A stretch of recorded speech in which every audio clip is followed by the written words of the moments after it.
YouTube Lecture 1. Good day, ladies and gentlemen. We are here today to share our knowledge on the research that was done by our group. My name is Drive. Hassan Endan, author of The Origin of Malay and the research group leader. Part 1. Our approach is to define the methodology used, and the type of equipment and apparatus that is most suitable in our discovery. Then we plan on the collection of data. Sampling plan and samples taken are to the best of our knowledge. The initial approach and assumptions made are: Approach 1 Scientific study, Approach 2 DNA, Approach 3 Holy Books of Abraham. Let us start by explaining the DNA age determination. DNA calculations are based on 1/ number of mutations occurred, 2/ mutation only on the mother. YouTube Lecture 1. The age determination using DNA has been used, and the ages determined using the number of mutations occurred. We call this the mitochondrial clock. Using this method, we assume that 1/mtDNA is derived exclusively from the mother, and 2/ the mutation rates associated with mtDNA have remained constant over time. The movie shown here were the research done by Professor Drive, Fatima and Drive Oppenheimer from National Geographic Channel. The following movie appeared on the National Geographic Channel. The Real Eve. The part on Origin of Malay, which appeared about 10 minutes, was shown here. Please note that the ages are different by recalibrating the mtDNA clock. Our migration began after Prophet Noah, and the origin began from the Middle East, not Africa. Continue past the Gulf, moving east, beachcombing their way along the coast of the Indian Ocean, looking for warmer, gentle places to stop. Within 6,000 years of reaching the Yemen beaches, our ancestors would eat their way to Malaysia.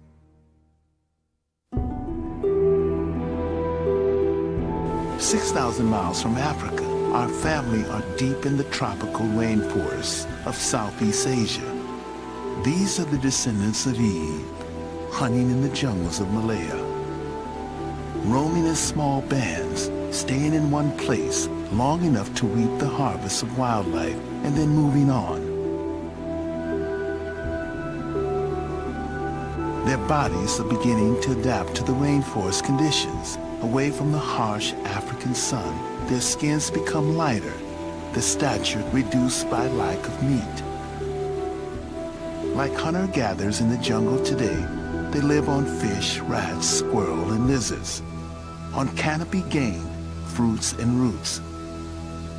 They disguise and camouflage themselves to conform to the foliage and imitate animal calls to deceive their quarry.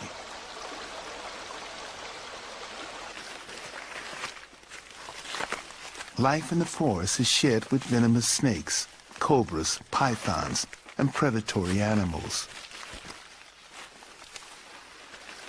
Between leaving Africa and arriving in Australia, there's no clear archaeological evidence of the presence of modern humans or their amazing migration. No skulls, no skeletons or graves. Sea levels were 160 feet lower, so whatever our family left behind on their coastal journeys have been reclaimed by the sea. The genetic trail is all we have. It's not until we reach Malaysia that new evidence begins to fill in the gaps.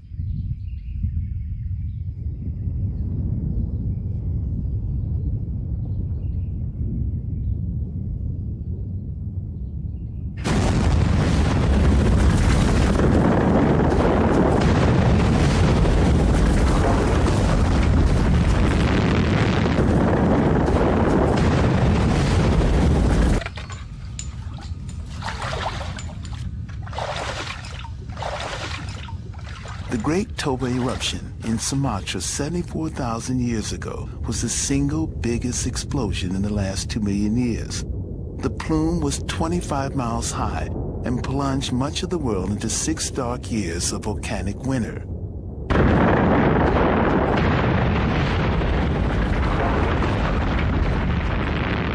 northern Malaysia, India, and the Middle East were covered in a deadly shroud of thick volcanic ash.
The Great Toba explosion, the most destructive event in the last 2 million years, provides positive clues about our family's journey.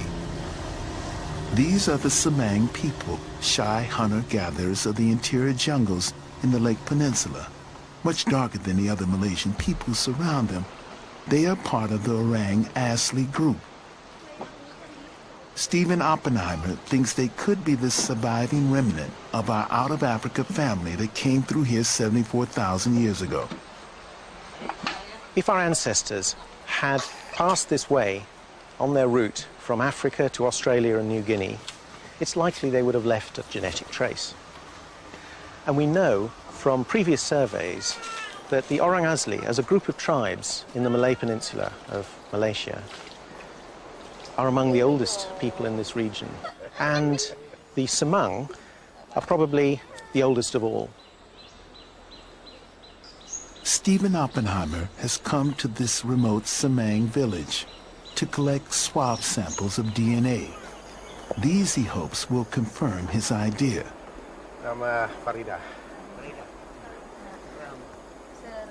If my theory is correct, that they left Africa 80,000 years ago, they would have had to have traveled 6,000 miles to get here in 6,000 years in order to be here at the time of the Great Toba explosion. That means about a mile a year, which is entirely feasible for that sort of nomadic lifestyle of moving down the coast. But to determine whether or not they belong to that first out-of-Africa group, we need to look at their genetic lines. And in particular, their mitochondrial DNA. Those will tell us whether or not they come straight out of the two daughters of Eve that originated just outside Africa. If they have their own unique lines, that suggests they've been isolated since that time, 70 or 80,000 years ago, and that they have developed completely on their own. If, on the other hand, we might even find that their lines are ancestral to people further down the line, like the Australians or the New Guineans. Again, our genetic tracing will help us to see whether or not that's the case. The genetic survey may prove the Semang are an ancient race, but it can't tell us exactly when they were here. We have to look for other evidence to validate the theory. These crude tools were found in a wooded valley called Kota Tampan near Penang. There are other sites nearby with the same sort of tools. What makes these so particularly interesting is they are embedded in a fall of Toba ash dated 74,000 years ago. Professor Zoraina Majid was looking for an ancient river terrace when she stumbled upon the Kota Tampan site. What Professor Majid had actually found was a stone tool workshop, which could be pinpointed to 74,000 years ago.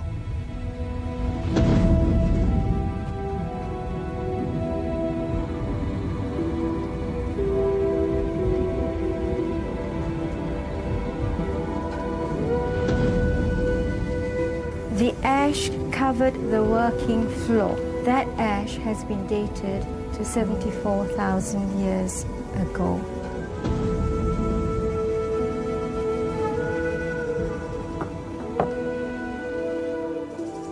This is a hammer stone that they used, and you can see that it's very comfortable to hold it in the hand, and this is the edge that was used.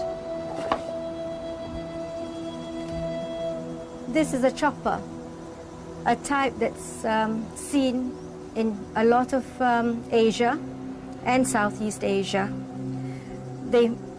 What they were after was the edge angle. The edge angle had to be right, and the edge had to be sharp. This was used for heavy-duty work. It's heavy, it's got a sharp edge, probably for felling trees. Majid is convinced that they were left by modern man. Kota Tampan also revealed man who had a complex mind. His stone tool technology revealed a rational, systematic and organized mind, the mind of Homo sapiens.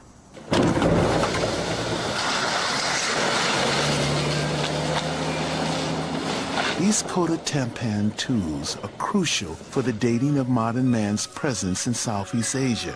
They're the first tangible evidence we have of the whole journey from Africa to Australia. Combined with Stephen Oppenheimer's genetic tests, they could be real proof of our ancient migration. Has he found the evidence he needs?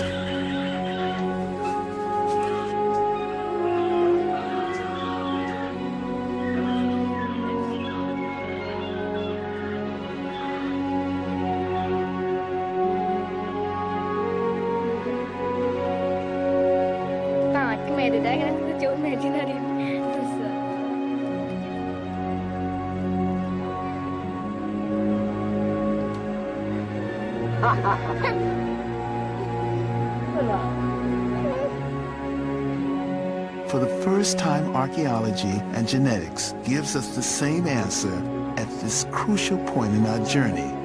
Now we can be sure that our ancestors came this way 74,000 years ago. The results are very exciting. The Orang Asli, the Semang group here, have their own unique genetic lines which suggest that they may have been in that first beachcombing trip 75,000 years ago. They have their own unique lines coming out of the first two daughters of Eve outside Africa.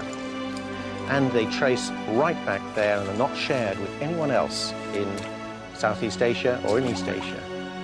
At that time, the sea levels were 160 feet lower. Most of the islands of Southeast Asia were joined together into the single landmass of the Sunda continent. Chapter 1 By recalibrating the mitochondrial clock, the mitochondrial DNA appears to mutate much faster than expected, and therefore, Eve, the mother of all human beings, would be about 6 years old.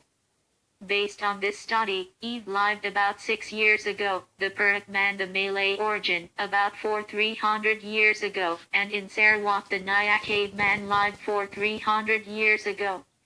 The Malay are direct descendant from Prophet Noah. The question and answer session is very important.